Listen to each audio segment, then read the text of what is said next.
नमस्कार दोस्तों, एक बार फिर बहुत स्वागत है आपका हमारे चैनल लीड न्यूज में। तो जैसे कि मैंने आप सबसे वादा किया था कि मैं जो ये विवाद चल रहा है पवन जी और खेसारी जी के गाने के बीच, गाने का नाम है बबुआ के खुश करके जयबू ना, आराम में दोबारा फेनू वैबू ना। सेम पंचलाइन, सेम बोल का गाना एक दिन पहले रात में खेसारी लाल यादव जी रिलीज करते हैं, सुबह में पवन जी का रिलीज होता है। और काफी ज्यादा पब्लिक की डिमांड के बाद मैंने बात भी किया खेसारी लाल यादव जी के मैनेजर विवेक सिंह जी से, और कॉल रिकॉर्डिंग्स भी अपने चैनल पर अपलोड की है। दूसरे वाले लीड न्यूज का जो चैनल है दूसरा वाला, उस पे डिस्क्रिप्शन में लिंक होगा। डिस्क्रिप्शन में आपने अगर अभी तक नहीं सुना है तो कॉल रिकॉर्डिंग का लिंक डिस्क्रिप्शन में होगा, नहीं तो मैंने जो टाइटल लिखा है, दिया है हम लोगों ने, उस टाइटल में मैंने अपने दूसरे वाले लीड न्यूज वाले चैनल को टैग किया है, तो आप लोग उस पर टच करके डायरेक्ट चैनल पर जाकर कॉल रिकॉर्डिंग सुन सकते हैं। और ओवरऑल बात करें पवन जी के गाना का, तो जबरदस्त गाना है, कोई कमी नहीं है, कुछ नहीं कह सकते, तारीफ के काबिल है गाना, मस्त गाना है। आरा बता दूं, पवन जी और पुनीता प्रिया जी ने इस गाने को गाया है, विक्की विशाल जी ने गाने को लिखा है और म्यूजिक बाय प्रियांशु सिंह।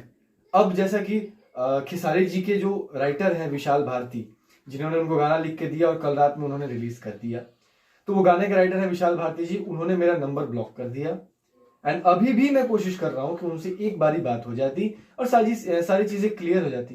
अगर विशाल भारती जी आप सही रहते तो आप मेरा कॉल रिसीव करते। आपने जैसे ही सुना कि मीडिया से कॉल आ रहा है शुभम सिंह का, लीड न्यूज भोजपुरी से, आपने मेरा नंबर ब्लॉक कर दिया और मैं अदर नंबर से भी अगर कॉल कर रहा हूं तो आप रिसीव नहीं कर रहे हैं। आप सामने आइए अगर सच है तो। विवेक सिंह जी भी दो तरीके की बातें कर रहे हैं। आपको बता दूं, दो जो कॉल रिकॉर्डिंग है उसमें एक कॉल रिकॉर्डिंग में मैं बात कर रहा हूं विवेक जी से, दूसरी कॉल रिकॉर्डिंग में पवन जी के फैन बात कर रहे हैं विवेक सिंह जी से। तो रात में पवन जी के फैन से बात हुई थी विवेक सिंह जी की, और आज दोपहर में मैंने विवेक सिंह जी से बात की। यानी जो पवन जी के फैन है पहले उनसे विवेक जी ने बात की थी, जिसमें उन्होंने कहा था कि 15 दिन पहले गाना मेरे पास आया है, ठीक है। उसमें पवन जी के फैन ने बताया कि विवेक जी आपके पास 15 दिन पहले आया है, लेकिन हम लोगों के पास, पवन जी के पास 3 महीने पहले आ गया था। और प्रियांशु जी ने एक स्क्रीनशॉट भी मेरे पास भेजा था, और आई थिंक कि सबने देखा होगा वो स्क्रीनशॉट। जिन्होंने नहीं देखा होगा, हमारे डिस्प्ले पर शो कर रहा होगा वो स्क्रीनशॉट, जिसमें तारीख दिखाया होगा, मैं मई महीने में गाना लिख के आ चुका था, डमी वगैरह सब पवन जी के पास। फिर अचानक मेरी बात होती है आज दोपहर में विवेक जी के पास, विवेक जी से, तो वो बोलते हैं कि बाबू तो 4 महीना पहले गाना मेरे पास आ गया था। आप दो तरीके की बातें करते हैं, तो ये गलत है, इससे खेसारी जी की बदनामी होती है।